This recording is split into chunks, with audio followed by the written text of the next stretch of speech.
Do you ever feel like you're doing everything right, saving, budgeting, grinding, but somehow you're still falling behind? Your parents told you, buy a house as soon as you can. They said, work your way through college and graduate debt free. And they promised, if you just save, you'll be set. But here's the problem. That world doesn't exist anymore. Your parents grew up in a completely different economy. An economy where you could buy a house on a single income, where you could afford tuition with a part-time job, where savings accounts gave you more than 0.1% interest. So if you're feeling stuck, like you're running a race with your shoelaces tied together, you're not alone. Today, we're diving into why your parents' financial advice may actually be holding you back, and more importantly, what you should do instead. Because if you want to thrive in this economy, you can't play by yesterday's rules. Let's break down exactly how the game changed and what it takes to win now. In 1985, the average home in the US cost $80,000. The average income, around $23,000. That's about 3.5 times the median salary. In 2025, that multiple is over 6 times, with home prices averaging $400,000 while incomes hover near $67,000. The result, the advice to save 20% for a down payment is laughably out of reach for most. And it's not just housing. In the 1980s, college tuition was about $1,200 per year. Today, it's closer to $10,000 for public in-state school, not including room and board. This is where the first crack in your parents' advice shows. They lived in a time when the math actually worked. You could work a summer job and pay for school. You could buy a house and pay it off in 15 years. You could save your way to retirement. Today, the math has changed. Why? Because the financial system itself has transformed. Pensions, gone. Now it's up to you to fund your own retirement through 401ks if your employer even offers one. Healthcare, more expensive than ever and mostly out of pocket. Childcare, don't even get me started. Savings accounts pay less than 1% interest in many cases. Your parents gave you the best advice they knew, but their advice was designed for a completely different game. The irony is that many parents still believe their advice applies, and they'll double down when it doesn't work. You must not be saving enough, or you're spending too much on avocado toast. But personal responsibility only goes so far when the systemic issues tilt the playing field. A key example, the CAPE ratio, a metric used to determine market valuations, average 17.6 times historically. Today, it's rarely below 30 times. This means opportunities to buy undervalued stocks, the legendary fat pitch your parents may have been told to wait for, are extremely rare. Back then, the financial advice matched the environment. High-yield savings accounts, stable pensions, and predictable housing appreciation made it possible for consistent conservative behavior to lead to wealth. Today's financial reality is a much more faster, noisier, and more volatile game. Success now depends on adaptability and leveraging the right tools at the right time. Let's go through some of the biggest pieces of advice parents love to give and why they've aged like milk. The first is just to save more. Back then, this worked because wages kept up with inflation and savings accounts actually grew your money. Now, inflation outpaces wage growth and high-yield savings accounts barely keep up. Saving is still important, but you can't just save. You need to invest. Here's the modern take. Automate small, consistent investments into index funds. Even $50 a month builds momentum. The second is to buy a house as soon as possible. In their world, buying a home early locked in stability and appreciation. Today, a mortgage can bury you. The cost of ownership, interest, maintenance, taxes can exceed rent. And unless you're staying long term, buying might not make sense. Here's the modern take. Renting can be a smarter choice depending on your goals, location, and flexibility. Here's another. Work your way through college. Once upon a time, a minimum wage job could cover tuition. That's long gone. Here's the modern take. Maximize scholarships, consider community college transfers, and explore income-based repayment plans. They will also say put 20% down on a house. Yes, it lowers your payments and avoids PMI, but saving $80,000 on a $400,000 house is not realistic. Here's the modern take. Take FHA loans, put 5 to 10% down, and ensuring monthly payments fit your budget are more practical. Also, don't look at your investments, just leave them. There's merit to avoiding emotional decisions, but in today's volatile markets, blindly ignoring your portfolio isn't wise. Here's the modern take. Set quarterly check-ins, use tools like Betterment or personal capital to monitor without obsessing. Pay off your mortgage early. Your parents may have paid 11% interest. Today, rates are 3 to 5% and inflation erodes the value of your debt. Here's the modern take. If your investments return more than your mortgage rate, put your money to work. Buy savings bonds. These once paid 10% or more, now maybe 0.1%. Here's the modern take. Consider stocks or ETFs. Even conservative index funds yield more. Ignore the noise. We live in the attention economy. Information is everywhere. Avoiding all of it? Impossible. Here's the modern take. Learn to filter. Follow a few trusted sources, mute the rest. Budget harder. Budgeting is essential, but when rent alone consumes 50% of your income, cutting coffee isn't the solution. Here's a modern take. Focus on growing income through skill building, side hustles, and scalable income sources. Stick to one job and climb the ladder. Loyalty once paid off with pensions and lifetime benefits. Now, it often leads to stagnant wages. Here's the modern take. Job hopping every few years often leads to bigger raises. Prioritize roles that offer growth, equity, or flexibility. If the old rules don't work, what should we follow instead? Here's a modern framework. Invest early, often, automatically. The earlier you start, the better, even if it's small. Time beats timing. Use apps like Fidelity with their no-fee IRA, Robinhood with their simple interface, and M1 Finance with their automated pies. Set up automatic transfers the day you get paid. Treat investments like a non-negotiable bill. Think like an owner. Your parents were taught to be savers, but today you need to be an owner.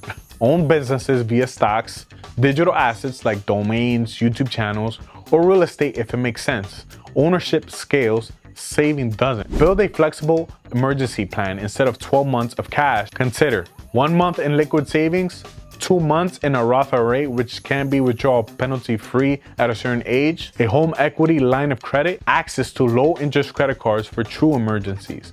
This multi-layered safety net balances liquidity with growth. Learn high income skills. College isn't the only path. Coding, digital marketing, sales, video editing, these skills pay well without degrees. Platforms like Coursera, Skillshare, or YouTube can get you started. Side hustles are essential. Relying on one job is risky. Build side income streams like print on demand, freelancing, affiliate marketing, and even YouTube or TikTok. Many people now earn more from their side hustle than their 9 to 5. Personal finance is personal. Your parents gave one-size-fits-all advice. That's not how life works. Create a financial system that fits your values, lifestyle, risk tolerance, and dreams. Embrace financial literacy. The best investment today? Understanding how money works. Books like I Will Teach You to Be Rich, podcasts like Bigger Pockets, and creators on TikTok and YouTube offer free education that can 10x your results. Focus on cash flow, not just net worth. $1 million home doesn't feed your family. Cash flow from investments, businesses, or rental income does. Track what comes in every month, not just what your assets are worth. Let's be real, the system is stacked.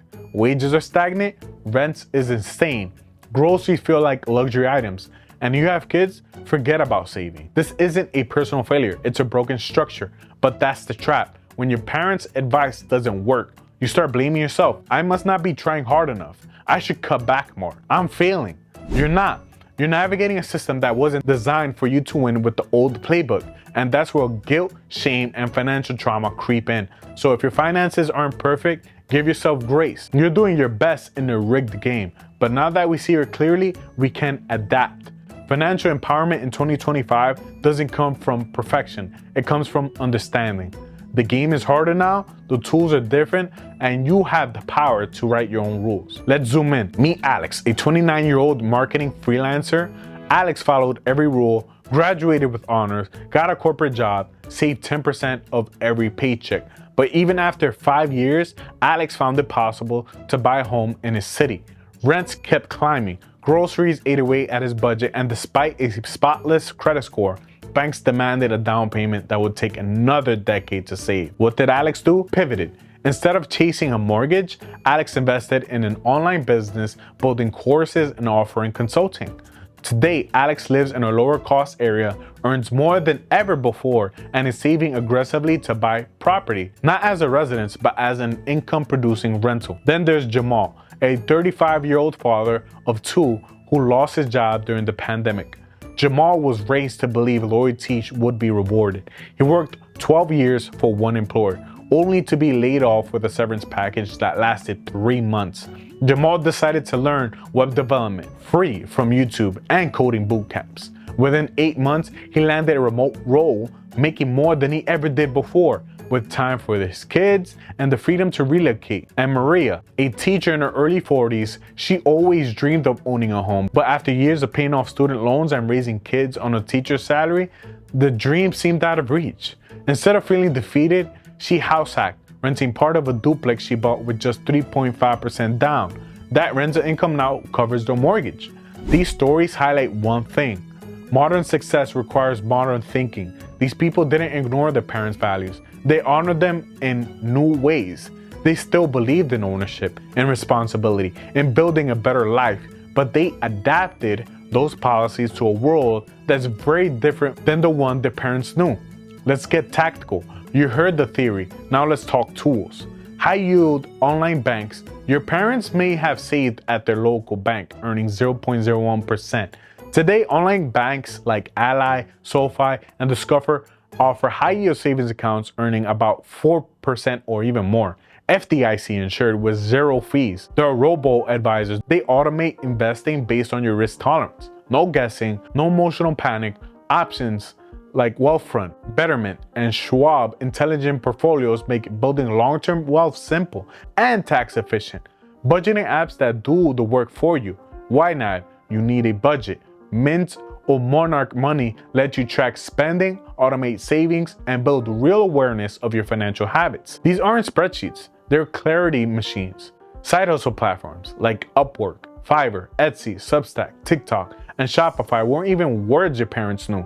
Today, they're income engines. Whether you sell services, products, or ideas, these tools allow you to monetize creativity or expertise, credit monitoring, and management. Apps like Credit Karma and Experian let you track your score in real time, simulate how decisions affect your credit, and suggest actions to improve it, all for free. Financial advice is in your pocket. From TikTok creators like Ryan Pineda to YouTube educators like Graham Stephan, content today makes financial literacy accessible.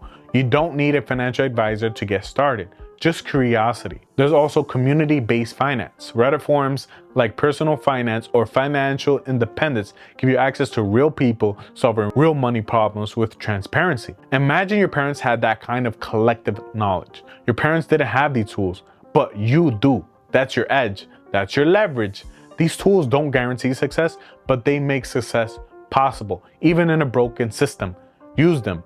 Money is emotional. For many of us, financial struggle comes with shame, fear, even identity crisis, especially when you feel like you're doing worse than your parents. You might feel like you're failing, like you didn't try hard enough, that somehow you're the weak link in a successful family tree. But here's what nobody told you. Progress isn't linear. Your parents' generation had different strengths and different support systems.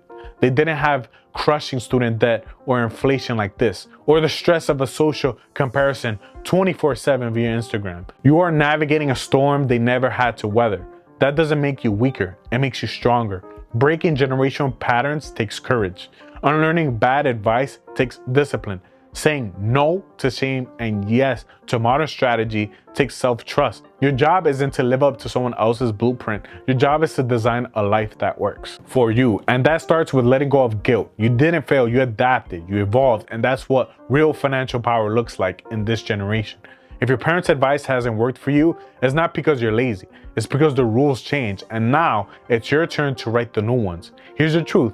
You don't need to own a house by 30 to be successful. You don't need to retire at 65 if you build income streams now. You don't need to suffer through shame to prove your worth. You just need a strategy that works in your world. So build that strategy, learn, invest, experiment, adjust, and most importantly, share. Because the more we talk about how broken the old rules are, the faster we can build new ones. Your story matters, and it might just be the story someone else needs to hear. Subscribe for more content like this, and remember, you're not behind. You're just building a future your kids will thank you for. Let's get to work.